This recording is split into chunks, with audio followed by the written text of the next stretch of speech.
Icon in San Diego history. Questions still remain on how this could all happen to a native son, Junior SEAU. Local police continue to investigate his death as a suicide, but according to investigators, there was no note left behind from the 12-time Pro Bowler and 1994 NFL Man of the Year. When word spread, Chargers chaplain Sean Mitchell immediately went to Junior SEAU's Oceanside home to console many of his family and friends. He addressed the media saying, quote, "I'm sorry, Superman is dead." The shock and disbelief extend to Junior SEAU's public behavior leading up to yesterday. Here's video of him at the USC spring game 2 weeks ago, where he appeared happy.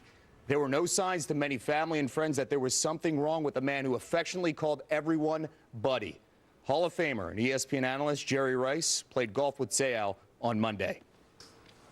Oh, my God, his demeanor, he was so lively. He was having so much fun. And, you know, every hole I would go on the tee box and I would talk to him. Then I would watch him hit this incredible drive. And, you know, he was just a happy person, and he had so much energy. And I'm just completely devastated right now because I hadn't seen Junior in a long time. And I walked up to him and I said, "Junior, man, it's really great to see you. How's everything going?" He said everything was great. And, you know, we just talked about old times, you know, when he was with the San Diego Chargers and with us doing battle. He didn't show me any signs of being depressed. He was lively. He was having a great time.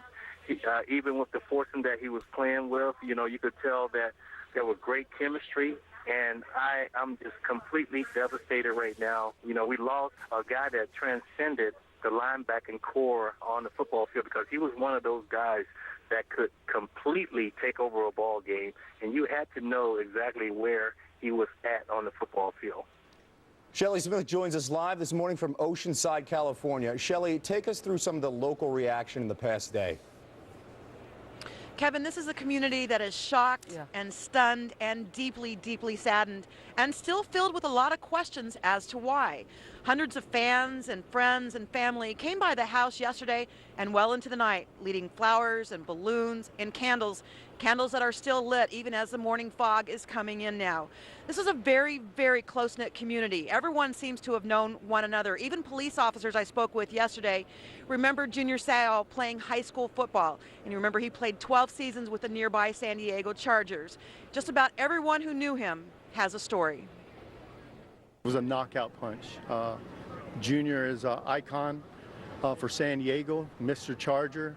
It's just a sad day. I mean, it's a big loss for the NFL community, but I think it's a bigger loss for San Diego. I think he brought that spirit of always playing as hard as you possibly can and of always winning, and he meant a lot to San Diego. He was the heart and soul of our franchise for 12, 13 years while he played here. I heard somebody say, you know, no coach had to give any inspirational speeches because he clearly was the leader in that locker room, and when he talked, everybody listened. This is also a beach community. We are just steps from the sand, steps from the surf. And SEAU was a surfer. There are probably 10 surfboards inside his garage. He was often seen on his deck playing his ukulele, walking his pit bull rock. He was very friendly. A lot of people would come over and talk to him, and he was very friendly with people who lived nearby. There are a lot of people who are grieving from all different walks of life today, Kevin. Well, Shelly, what can we expect today in terms of the investigation? Police are continuing to investigate this as a suicide. The coroner is expected to rule on cause of death today, which hopefully will definitively answer some of the questions a lot of people have. Shelly Smith with the latest on Junior SEAU's death from Oceanside, California this morning. Let's look at Junior SEAU's impressive career. He played 20 NFL seasons, 13 with the Chargers, 3 with the Dolphins, 4 with the Patriots.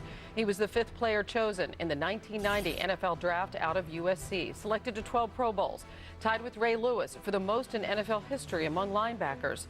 All 12 of those selections came consecutively with the Chargers from 91 to 02. A member of the 90s All-Decade team, earned the 1994 Walter Payton Award as NFL Man of the Year. Played in 2 Super Bowls, 1 with the Chargers, 1 with the Patriots, but never did win that elusive championship. He played in 268 career games, recording 56.5 sacks with 18 interceptions. Jim Trotter covers the NFL for Sports Illustrated, and he joins us now. And Jim, I know you've been friends with Junior Seau since you started covering the Chargers in the mid-90s. What was your relationship like with him? Hannah, it was special in my mind because I believe that I owe him so much. From the standpoint, I had never covered a major professional sport on a daily basis before I got to the Chargers in 1995. And Junior was a guy that took me under his wing and said, if you need anything, you call me. Here, take my number. And it wasn't about giving me inside information or anything like that. It was about helping me understand the culture of the NFL and understand the dynamics of a locker room. And whenever I had questions, I could go to him. So, from my standpoint, he made me a better reporter. And I think I can safely say that I wouldn't be where I am today in terms of this profession without his help. Jim Seau, as you well know, grew up in Oceanside under very difficult circumstances. Give us a sense of what he came to mean to that community of San Diego. Hannah, I don't know that I can put that into words. The way I learned about this yesterday before this story broke was I got a message from another NFL player who has family in Oceanside, and he sent me a message and said, "Hey, how's Junior doing? Have you talked to him?" And I messaged him back and said, I talked to him a month or so ago, but he's doing fine. I said, "Have you heard otherwise?" And he said, "Well, my brother just told me that he shot himself," and he said, "I'm devastated. I'm crushed."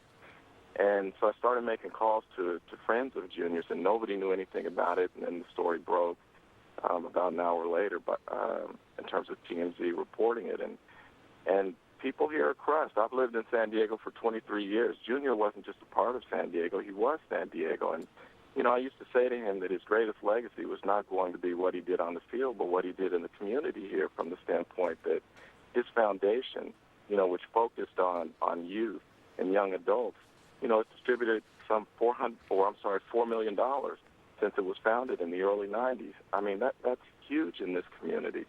So I don't know that we can put into words what he really meant. I just know that there's a void in this community today. You said in the article that you wrote after his passing yesterday that you wonder if his career didn't somehow contribute to his death. Why? I think you'd be a fool not to think or at least question whether or not him playing in the NFL had something to do with his death. I mean, he's the third player that we know of in the last 15 months who has shot himself to death. The previous two both suffered from brain trauma, from concussions in the NFL. And, you'd be naive to think that Junior Seau never sustained a concussion in 20 years of play in the NFL as violently as he played, where he told me, his goal was to inflict as much pain on an opponent as he could and to make an opponent submit to him.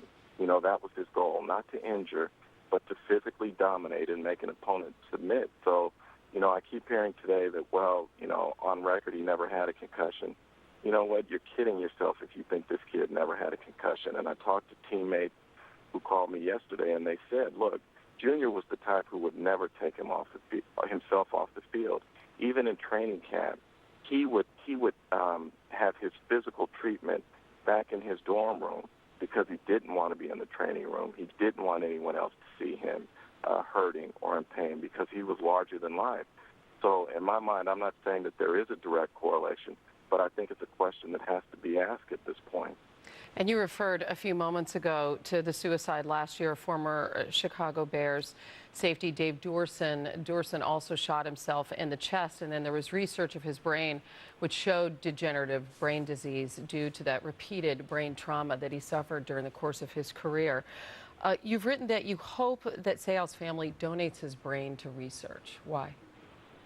Well, because I think it's something that needs to be known. The neurosurgeons that I've talked to say that there simply is not enough information or literature or studies done on brain trauma. And, one of the co-chairs of the NFL's Head, Neck, and Spine Committee that I spoke to a week or two ago told me that they're trying to create a national database so that they can track concussions from the high school level on up to college to the NFL, as well as the Department of Defense is trying to create a national database to track concussions among military personnel.